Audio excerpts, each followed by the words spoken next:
안녕하세요. 꼴속의 성경 공부의 임민순 목사 임관영 목사입니다. 반갑습니다. 선배님들 지난 한 주간 잘 지내셨죠? 오늘은 꿀송의 성경 공부 46회차에 해당하는 방송입니다. 목사님, 오늘은 어떤 말씀으로 함께 나눌 건가요? 네, 오늘은 히브리서 11장 8절 말씀을 중심으로 믿음의 길에 대해서 함께 나누려고 합니다. 네네. 우리가 매번 살아가면서 무언가를 선택하고 결정하잖아요. 그렇죠. 그때 하나님의 뜻을 알면 참 좋은데 하나님의 뜻을 알고 싶을 때 어떻게 해야 될까요? 뭔가 선택한다라는 게 굉장히 어렵죠. 네, 그렇죠. 그래서 어디에 하나님의 뜻이 있는지 사실은 분별하기가 쉽지 않은 것 같아요. 네, 참 어려운 것 같습니다. 네. 그래서 어떤 분들은 무당이나 예언하는 사람들을 찾아가는 경우도 있습니다. 그렇죠. 점을 보는 거죠. 그렇죠. 또 연말이 되면 토정 비결을 보거나 또 결혼을 앞둔 사람은 궁합을 꼭 봐야 된다고 생각하거나 그렇죠. 젊은 사람들은 타로점을 또 오늘의 운세들을 보는 사람들이 있습니다. 막 신문에 보면은 네네네. 이렇게 그 뭐 원숭이띠, 네, 맞아요. 뭐 뱀띠, 뭐 네. 이렇게 해가지고 많이 찾아보시더라고요. 네, 재미삼아 보는 사람들도 참 많은 것 같아요. 네네. 사람들은 왜 이렇게 자신의 미래에 대해서 알고 싶어 할까요?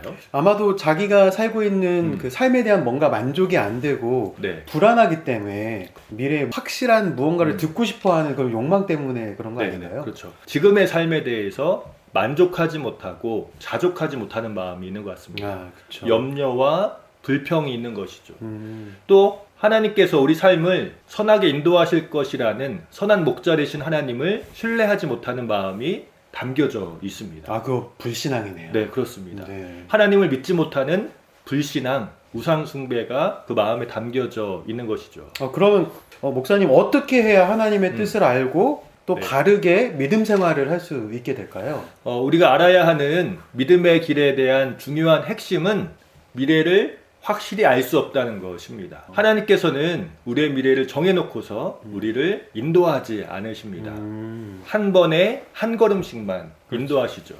목사님, 높은 산에 올라가 보신 적 있으시죠? 네, 그 목요 걷기 요즘 계속 하고 있잖아요. 그래서 네네네. 건강 걷기 저도 네, 열심히 참석하고 있습니다. 우리가 산에 올라가거나 긴 걸음을 걸을 때 한 번에 정상 목적지에 다다르는 사람은 아무도 없습니다. 정상은 보이지 않지만 그저 자기 발밑을 바라보며 한 걸음 한 걸음 올라가는 것이죠. 그렇죠. 그렇게 올라가다 보면 결국엔 정상에 도달하게 됩니다. 하나님의 뜻을 분별하며 사는 인생이란 자신의 인생이 어떻게 될 줄을 미리 알고 살아가는 것이 아니라 오늘 나에게 주어진 하루하루를 하나님의 말씀에 의지하여 주님을 신뢰하며 살아가는 것을 이야기합니다. 하나님의 뜻을 발견해 나가는 과정 자체를 하나님께서는 기뻐하시는 것이고 결국엔 그것을 통해 우리의 신앙과 믿음이 자라게 되는 것입니다. 성경 속에서 믿음 하면 누가 떠오르시죠? 아브라함. 네, 그렇죠. 믿음의 조상 네. 아브라함입니다. 그렇죠. 아브라함이 자신의 미래를 알았을까요? 제가 알지 못했을 것 같아요. 히브리서 11장 8절 말씀을 보면 이렇게 이야기합니다. 네네. 믿음으로 아브라함은 부르심을 받았을 때에 순종하여 장래 기업을 받을 땅에 나아갈새 갈 바를 알지 못하고 나아갔으며. 갈 바를 알지 네. 못했다. 아브라함이 갈대아 우르를 떠나 하란을 거쳐서 가나안 땅으로 갈 때 모든 과정을 결과를 알고서 한 것이 아니라 한마디로 요약하면 갈 바를 알지 못하고 나아갔다는 것입니다. 오늘 핵심 말씀이네요. 네, 그렇죠. 네. 믿음의 조상이라 불리우는 아브라함의 인생도 갈 바를 알지 못하고 나아간 것입니다. 하나님만 의지했던 것이죠. 하루하루 하나님께서 말씀하시는 그 말씀을 붙들고 약속을 의지하며 순종하며 살아갔던 것입니다. 이것이 바로 믿음의 길입니다. 한 사람 생각나는 사람이 네. 있어요. 그 요셉도 그랬잖아요. 네, 그렇죠. 자기의 인생이 총리가 될 것을 알고서 살아간 건 아니었잖아요. 네, 네.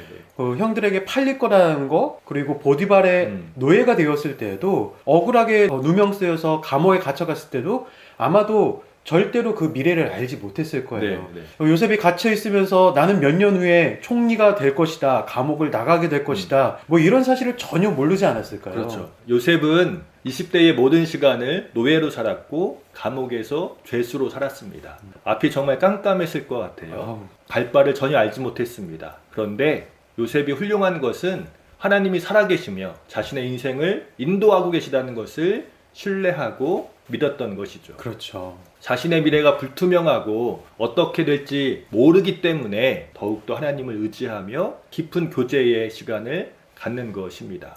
이것이 중요한 것이죠. 좀 그렇네요. 모세를 생각해 보아도 마찬가지죠. 40살까지의 모세는 애굽의 왕자로 살다가 하루아침에 살인자가 되어서 광야에서의 도망자로 살아갑니다. 무려 40년 동안이나. 그렇네요. 모세가 광야에서 살면서 내 나이 80이 되면 하나님께서 나에게 나타나셔서 이스라엘 백성들을 출애굽시키도록 인도하실 거야 라는 것을 알았을까요? 몰랐겠죠. 네. 하나님께서는 40년 동안 한 번도 모세에게 나타나지 않으셨습니다. 그저 광야에서 하루하루를 살았던 것입니다. 그러면 성경에서 말하고 있는 믿음의 길은 결코 우리의 미래를 미리 알게 하는 것으로 나타나지 않는다는 거잖아요. 네, 그렇죠. 오히려 앞이 캄캄하고 미래를 알지 못한다 할지라도 갈 바를 알지 못하기에 네.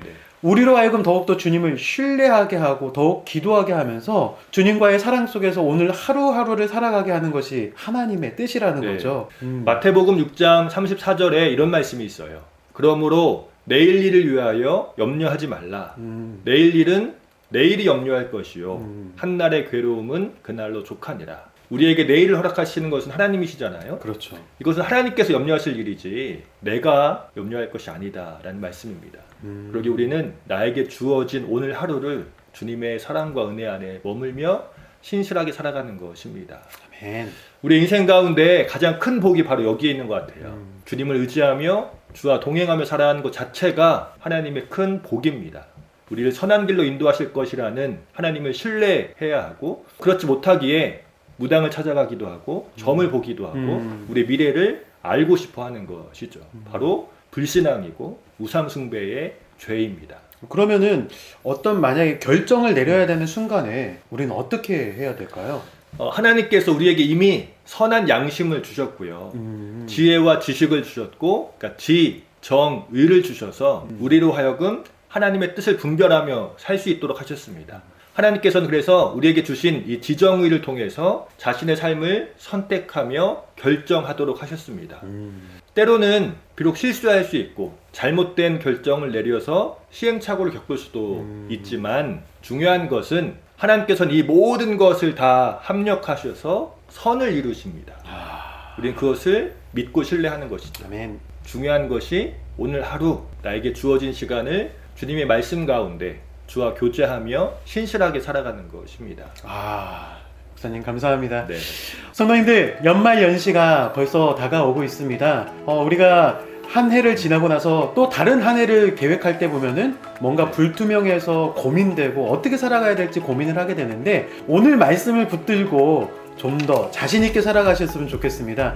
하나님을 따라가는 삶, 주님과 동행하는 삶, 한 걸음 한 걸음씩 주님 안에서 기뻐하는 삶이야말로 우리의 앞날을 아름답게 가꾸어 갈 수 있는 귀한 방법이라는 것을 잊지 마시고, 오늘 말씀을 기억하시면서 갈 바를 알지 못하나 주님께서 허락하실 기쁨을 기대하면서 살아가는 우리 성도님들 되시기를 예수님의 이름으로 축복합니다. 그럼 오늘은 여기까지고요. 다음 주에 다시 만나요.